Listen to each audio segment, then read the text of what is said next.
আসসালামু আলাইকুম রহমতুল্লাহ। মৃত্যুর 40 দিন আগে অনেক মানুষ তিনটি বিশেষ স্বপ্ন দেখে। এগুলো কেবল স্বপ্ন নয়, আল্লাহর পক্ষ থেকে এক ধরনের বার্তা। চলুন সেই তিনটি স্বপ্ন কি আমরা জেনে নিই। 1 নাম্বার, অন্ধকার কবর বা অজানা জায়গা দেখা। মানুষ দেখে সেই কোথাও হারিয়ে যাচ্ছে, মাটির নিচে একা। এটি হতে পারে কবরের প্রথম ইশারা। 2 নাম্বার, মৃত স্বজনদের দেখা। বাবা মা, ভাই বোন, প্রিয়জন যারা আগেই মারা গিয়েছেন, তারা যেন তাকে ডাকছে, এসো, তোমার সময় গনিয়ে আসছে। 3 নাম্বার, বেশি বেড়ানো বা উঠতে থাকা।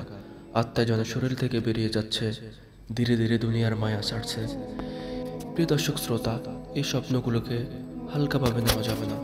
হাদিসে এসেছে, আল্লাহ তার বান্দাদেরকে ঘুমের মধ্যেই সতর্ক করেন। তাই এখনো সময় আছে, ফিরে আসুন নামাজে, তাকওয়ায়, ভালো আমলে। কারণ মৃত্যু কখন আসবে কেউই জানে না।